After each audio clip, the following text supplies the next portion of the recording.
원주시 정부가 직접 사회적 경제를 지원하는 원주형 사회적 경제 지원 정책이 필요하다는 목소리가 나옵니다. 사회적 경제 생태계가 앞으로 많이 추워질 전망이죠. 내년에 이 관련 예산이 줄줄이 이제 깎이기 때문인데 당장 내년부터 이렇게 되면은 인건비 지원부터 끊길 수 있다. 사회적 기업 상당수가 위기에 빠지리란 전망이 벌써부터 나오고요. 이런 상황에서 이제 시정부라도 사회적 경제 지원에 적극적으로 나서야 한다는 이야기가 그래서 나오고 있는 거죠. 사회적 경제를 왜 지원해야 하냐? 우리가 흔히 알듯이 뭐 취약 계층을 대상으로 사업을 펼친 경우도 있고 뭐 사회복지 사업이 될 수도 있고 아니면 취약계층을 직접 고용하는 경우도 많죠. 이런 걸 통해서 어떻게 보면 사회적 가치를 중심으로 이윤 활동을 펼치면서 우리 자본주의라는 게 약간 뭐 시장 만능주의로 치닫는 경우가 많지 않습니까? 이제 폭주를 하면서 그런 거에 어떤 한계를 좀 보완하는 역할을 사회적 경제가 그 영역에서 해주고 있는 거죠. 이날 토론회에서도 이런 분이 계셨다고요. 인건비 지원이 끝난 지 7년이 지났음에도 상당수의 장애인을 고용하는 모 사회적 기업 대표가 참석하기도 했다라고 하더라고요. 그러니까 이런 분들이 어떻게 보면 사회적 경제 영역이 아닌 곳에서는 장애인을 고용 안 하려고 하잖아요. 심지어 공공기관들도 의무 채용 비율을 안 지켜서 그냥 벌금으로 그냥 때우는 경우도 많은데 이런 어떤 사회적 기업들은 일부러라도 이렇게 그냥 고용을 유지하고 있다. 이런 것 자체가 어떻게 보면 우리 사회에 기여를 하는 부분 아니겠습니까? 그리고 우리 또 흔한 통념이 있어요.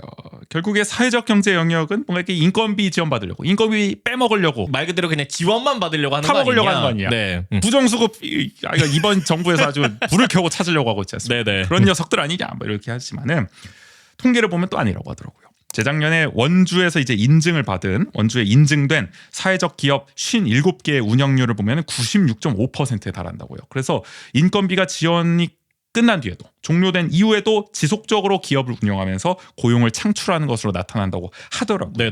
또 이들 사회적 기업의 연평균 매출액이 7억 5천만 원으로요. 같은 기간 원주의 일반 사업체보다 많다고요. 일반 사업체는 3억 2천만 원으로 절반 수준밖에 안 되는 거예요. 사실은 사회적 경제 기업에 비해서.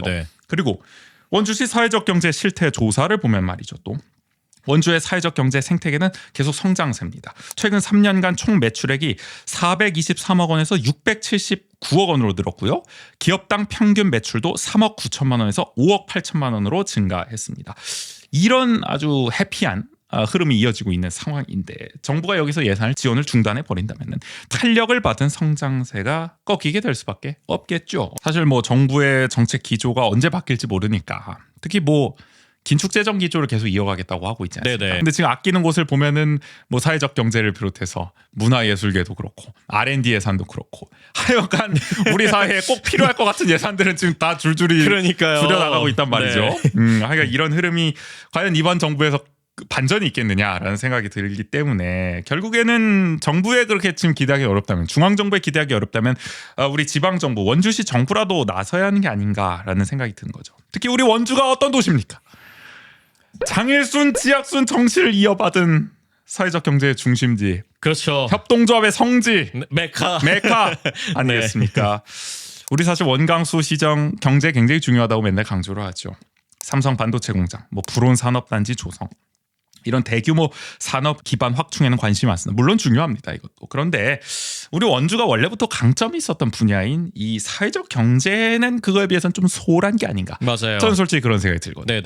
그렇기 때문에 뭐 앞서 말한 미래산업진흥원 뭐 이런 것도 필요합니다만은 우리 사회적 경제에도 많은 관심을 갖고 우리 원주시의 자체 예산도 좀 투입을 해가지고 중장기적으로 계속 육성해 나가야 되는 게 아닌가 그런 생각이 들어요. 아니 실제로 이런 성과를 거두고 있고 그 생태계가 지역에 오랜 시간 조성돼 왔던 거잖아요. 근데 뭐 일각에서 그럴 수도 있겠죠. 생태계가 그렇게 탄탄하니까 지원이 필요 없는 거 아니냐라는 얘기를 하실 수도 있는데 지금 문제가 되는 거는 그러한 생태계 속에서 뭔가 이렇게 시작해 보려는 초기 단계의 기업들, 그다음에 그 성장의 탄력을 더 받아야 되는 기업들이 이렇게 단번에 지원이 끊겨 버리면은 그 성장세가 누그러들거나 아니면은 계속 기업을 유지하기 어렵다라는 잘 조성된 생태계가 계속 더 새로운 유입이나 새로운 성장 동력이 있어야 더 크게 성장할 수 있는 거잖아요. 기반 조성이 분명 필요한 단계가 있는 거고 특히나 어떻게 보면은 물론 이윤도 내야 되지만 이윤보다는 좀 더 사회적 가치를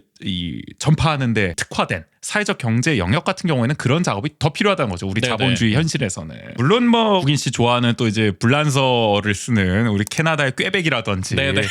이태리의 볼로냐 같은 이런 선진 도시야 워낙 오래전부터 협동조합의 역사와 전통이 있다 보니까 지금은 뭐 자력으로 조합비로 운영이 잘 되고 있습니다만은 우리는 아직 그 정도 단계까지 못 간 현실이고요. 원주시의 이런 사회적 경제 그래도 가능성이 있기 때문에 그걸 계속 육성해 나가는 게 반드시 필요한 일이죠. 맞아요. 그렇죠. 우리 한살림 운동도 있었고 말이죠. 그런 역사와 전통을 좀 원주가 계속 좀 살려나가는 네네. 작업 이어갔으면 좋겠다라는 생각이 듭니다.